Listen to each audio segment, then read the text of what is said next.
ರಾಜ್ಯ ರಾಜಕಾರಣದಲ್ಲಿ pen drive ಪ್ರಕರಣ ಕೋಲಾಹಲವನ್ನೇ ಎಬ್ಬಿಸ್ಬಿಟ್ಟಿದೆ. ಪುತ್ರನ ರಕ್ಷಣೆ ಮಾಡುವ ಸಲುವಾಗಿ ಸಂತ್ರಸ್ತೆಯನ್ನ ಕಿಡ್ನಾಪ್ ಮಾಡಿಸಿದ ಆರೋಪ ಹೊತ್ತಿರುವ ಮಾಜಿ ಮಂತ್ರಿ ಎಚ್.ಡಿ. ರೇವಣ್ಣಗೆ ಭಾರಿ ಸಂಕಷ್ಟ ಎದುರಾಗಿದೆ.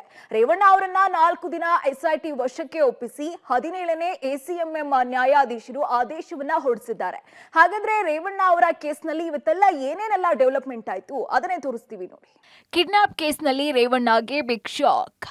ರೇವಣ್ಣರನ್ನ ಎಸ್ಐಟಿ ಕಸ್ಟಡಿಗೆ ಒಪ್ಪಿಸಿದ ಜಡ್ಜ್. ಮೇ 8ರವರೆಗೆ ಎಸ್ಐಟಿ ಇಕ್ಕಳದಲ್ಲಿ ಶಾಸಕ ರಾಜ್ಯ ರಾಜಕಾರಣವಷ್ಟೇ ಅಲ್ಲ, ದೇಶ ವಿದೇಶದಲ್ಲಿ ಸದ್ದು ಮಾಡಿರುವ ಪ್ರಜ್ವಲ್ ರೇವಣ್ಣರದ್ದು ಎನ್ನಲಾದ ಪೆನ್ ಡ್ರೈವ್ ಪ್ರಕರಣದಲ್ಲಿ ನಿನ್ನೆ ಎಸ್ಐಟಿ ಅತಿದೊಡ್ಡ ಭೇಟಿಯಾಡಿತ್ತು. ಸಂತ್ರಸ್ತೆ ಮಹಿಳೆ ಅಪಹರಣ ಪ್ರಕರಣದಲ್ಲಿ ಶಾಸಕ ಎಚ್.ಡಿ. ರೇವಣ್ಣರನ್ನ ಎಸ್ಐಟಿ ಅರೆಸ್ಟ್ ಮಾಡಿತ್ತು.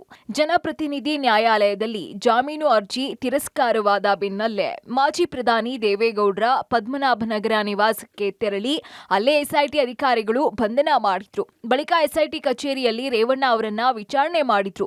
ಇವತ್ತು ರೇವಣ್ಣರನ್ನ ನ್ಯಾಯಾಧೀಶರ ಮುಂದೆ ಹಾಜರುಪಡಿಸಲಾಯಿತು. ಇವತ್ತು ಭಾನುವಾರ ಆಗಿರೋದ್ರಿಂದ ಕೋರಮಂಗಲದಲ್ಲಿರುವಂತಹ ನಿವಾಸದಲ್ಲೇ 17ನೇ ಎಸಿಎಂಎಂ ನ್ಯಾಯಾಧೀಶ ರವೀಂದ್ರ ಕಟ್ಟಿಮನಿಯವರ ಮುಂದೆ ಹಾಜರುಪಡಿಸಿದ್ರು. ಇನ್ನು ವಿಚಾರಣೆ ನಡೆಸಿದ ನ್ಯಾಯಾಧೀಶರು ಮೇ 8ರ ತನಕ ಎಸ್ಐಟಿ ಕಸ್ಟಡಿಗೆ ನೀಡಿ ಆದೇಶವನ್ನ ಹೊರಡಿಸಿದ್ರು. ನನ್ನ ವಿರುದ್ಧ ಮಾಡಿರೋ ಆರೋಪಗಳೆಲ್ಲ ಸುಳ್ಳು, ಯಾವುದೇ ಸಾಕ್ಷಿ ಇಲ್ಲ, ಇದು ರಾಜಕೀಯ ಷಡ್ಯಂತ್ರ.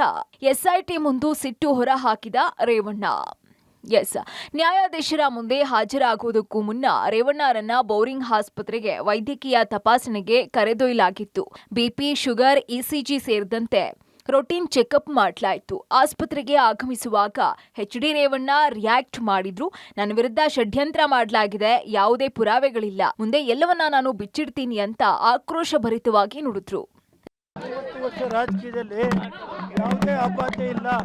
ಇದು ದುರುದ್ದೇಶದ ಮೇಲೆ ರಾಜಕೀಯದ ಷಡ್ಯಂತ್ರ ಮಾಡಿ ಇವತ್ತು ಯಾವುದೇ ಪುರಾವೆ ಇಲ್ಲದೆ 28ನೇ ತಾರೀಕು ನನ್ನ ಮೇಲೆ ಒಂದು ಇದು ಮಾಡಿ ಆಮೇಲೆ 2ನೇ ತಾರೀಕು ಅದರಲ್ಲಿ ಏನು ಪುರಾವೆ ಸಿಕ್ಕಿಲ್ಲ ಅಂತ 2ನೇ ತಾರೀಕು ಕಿಡ್ನಾಪ್ ಕೇಸ್ ಹಾಕಿದ್ದಾರೆ.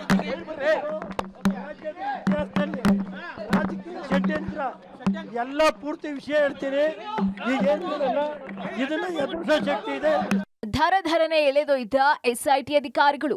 ಇನ್ನು ಮಾಧ್ಯಮಗಳಿಗೆ ಪ್ರತಿಕ್ರಿಯೆ ಕೊಡುವಾಗ ರೇವಣ್ಣ ಅವರನ್ನ ಎಸ್ಐಟಿ ಅಧಿಕಾರಿಗಳು ಆಸ್ಪತ್ರೆಗೆ ಧರ ಅಂತ ಎಳ್ಕೊಂಡು ಹೋದ್ರು. ಇನ್ನು ರೇವಣ್ಣ ಒಂದೇ ದಿನಕ್ಕೆ ದಣಿದಂತೆ ಕಂಡು ಬಂತು. ಮುಖದಲ್ಲಿ ಸುಸ್ತು ಎದ್ದು ಕಾಣ್ತಾ ಇತ್ತು.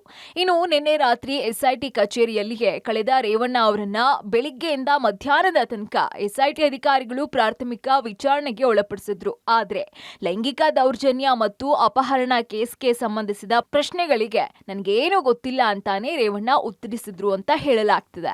ಇನ್ನು ರೇವಣ್ಣರನ್ನ ಎಸ್ಐಟಿ 5 ದಿನ ಕಸ್ಟಡಿಗೆ ನೀಡುವಂತೆ ಮನವಿ ಮಾಡಿದ್ರು.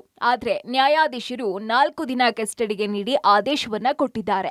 ಒಟ್ನಲ್ಲಿ ಎಚ್.ಡಿ. ರೇವಣ್ಣಗೆ ಬಿಗ್ ಶಾಕ್ ಎದುರಾಗಿರೋದಂತೂ ಸುಳ್ಳಲ್ಲ. ಮೇ 9ನೇ ತಾರೀಕು ರೇವಣ್ಣರ ಬೇಲ್ ಅರ್ಜಿ ವಿಚಾರಣೆ ನಡೆಯುತ್ತೆ. ಬೇಲ್ ಸಿಗುತ್ತಾ, ಪ್ರಕರಣದಿಂದ ರಿಲೀಫ್ ಆಗ್ತಾರಾ ಅಥವಾ ಸಂಕಷ್ಟ ಕಟ್ಟಿಟ್ಟ ಬುತ್ತಿನ ಕಾದು ನೋಡಬೇಕಾಗಿದೆ. News desk, public TV.